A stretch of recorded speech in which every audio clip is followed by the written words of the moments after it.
नमस्कार, मी दीपक राऊत तुमचे स्वागत करतो आजच्या शेअर मार्केट अपडेटमध्ये. आज मार्केटनं सुरुवात फ्लॅट केलेली, त्यानंतर रिकव्हरी दाखवण्याचा प्रयत्न मॉर्निंग सेशनमध्ये झाला.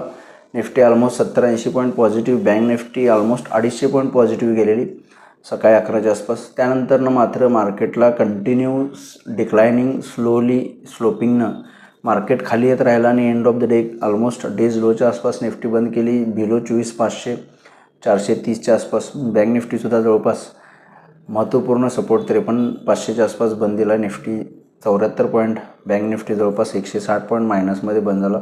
एक थोडासा डिसअपॉइंटिंग दिवस म्हणता येईल, कारण अपेक्षित होतं की 23,500च्या अभावात ज्याप्रमाणे आपण मॉर्निंगमध्ये मेंटेन होतो एक रिकव्हरी येण्याची, पण तसं न होता मार्केटनं परत पुन्हा डिक्लायनिंगच दुपारच्या 17 नंतर सुरू केली आणि ग्रॅज्युअली स्लोली मार्केट जे आहे ते खाली जात राहिलं आणि एंड ऑफ डेज लोच्या आसपास जाऊन बंद दिलं.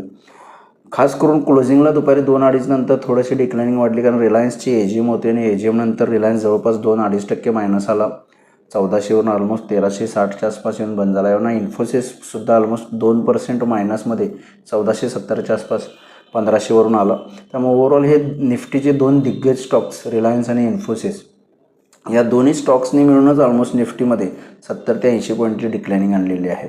त्यामुळे ओव्हरऑल दबाव ह्या दोन मेजर हेवीवेट्सकडून राहिला आणि मार्केटला खाली खेचण्यात त्यांचा खूप मोठा वाटा राहिला आणि त्यामुळं रिलायन्स आणि इन्फोसिसच्या प्रेशरमुळं निफ्टी जे आहे ते मायनस क्लोजिंग दिलं. पण ओव्हरऑल मार्केट सेटअप जसं मी म्हटलं की वीकच आहे, पण होपफुली मार्केट जे आहेत ते ओव्हरसोल्ड झोनच्या आसपास आहेत आणि एखादी शॉर्ट कवरिंग बाउन्स बॅक मला नेक्स्ट वीकमध्ये वाटतं. नेक्स्ट वीकपासून निफ्टीची एक्सपायरीसुद्धा मंगळवारी होणार आहे 2 सप्टेंबरला. त्यामुळे थोडंसं मला वाटतं की अहेड ऑफ अर्ली एक्सपायरी आणि ओव्हरसोल्ड झोन ज्या पद्धतीने निफ्टी आणि बँक निफ्टी आहे महत्त्वपूर्ण सपोर्टच्या आसपाससुद्धा आहेत. जर निफ्टी 23,500च्या वरती सस्टेन राहिला नेक्स्ट वीकमध्ये किंवा सोमवारी, बँक निफ्टी 54,000च्या वरती सक्षम राहिला तर एक शॉर्ट कवरिंग रॅली ट्रिगर करू शकते. सो मीनवाईल जर सोमवारच्या सेशनला ट्रेड करायचं असेल तर निफ्टी इमिजिएट सपोर्ट आहे 23,350-400. 23,350-400 जोपर्यंत होल्ड आहे तोपर्यंत रिकव्हरीचे चान्सेस आहेत. 24,500च्या वरती गेलं तर रिकव्हरी थोडीशी फास्ट होऊ शकते 24,600 ते 24,700पर्यंतची. पण बँक निफ्टीमध्ये सुद्धा 53,800च्या अभाव मेंटेन राहिला तर 54,000पर्यंत आणि 54,000च्या वरती बँक निफ्टी मेंटेन राहिला तर 54,300पर्यंत जाण्याचे चान्सेस आहेत. 53,500 इमिजिएट बेसिसला बँक निफ्टीला सुद्धा स्ट्रॉंग सपोर्ट आहे. त्यामुळे निफ्टी आणि बँक निफ्टी एकदम क्लोज सपोर्ट आहेत. 53,350-400, बँक निफ्टीला सुद्धा 53,500. हे जर सपोर्ट ब्रेक झाले तरच निफ्टी खाली जाईल. अदरवाईज जर हे सपोर्ट सक्षम राहिले नेक्स्ट वीकमध्ये निफ्टी होल्ड करण्यात तर एक रिकव्हरी रॅली येऊ शकते. त्यामुळे थोडंसं क्लोज वॉच या दोन्ही लेवल्सवर ठेवणं गरजेचं आहे. जोपर्यंत ह्या लेवल्स होल्ड आहेत मार्केटला रिकव्हरीचे चान्सेस आहेत. तर या लेवल्स 24,350 निफ्टीमध्ये आणि बँक निफ्टीमध्ये 53,500 ब्रेक झाला तर मात्र निश्चित फर्दर सेलिंग येऊ शकतं. त्यामुळे नेक्स्ट वीकमध्ये या लेवल्स बघणं गरजेचं आहे. आपण ऑलमोस्ट सपोर्टच्या आसपास येऊन पोहोचलेलो आहे. आज NSEमध्ये 1167 शेअर वाढले, त्या बाजूला 1,582 शेअर्स पडलेत. निफ्टीमध्ये 23 शेअर्स वाढले, त्या बाजूला 27 शेअर्समध्ये पडझड आहे. पडणार शेअर्सची संख्या, वाढणार शेअर संख्या ऑलमोस्ट निफ्टीमध्ये मिक्स आहे. पण सेक्टरल इंडिसायजेसमध्ये मात्र फक्त FMCG सेक्टर वाढले.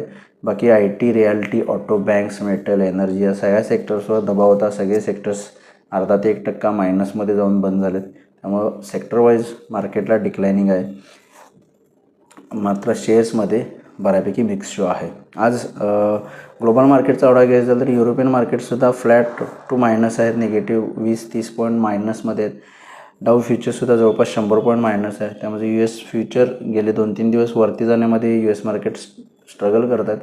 US मार्केटला थोडा मंदी सेशन झाला तर मला वाटतं सोमवारी आपण स्टार्ट वीक घेऊ शकतो. हायर लेवलला FIचं सेलिंगसुद्धा आहे. त्यामुळे मार्केट थोडंसं कॉशियस राहणं, मी मागच्या व्हिडिओमध्ये म्हटलं की मार्केटमध्ये थोडं कॉशियस राहणं गरजेचं आहे.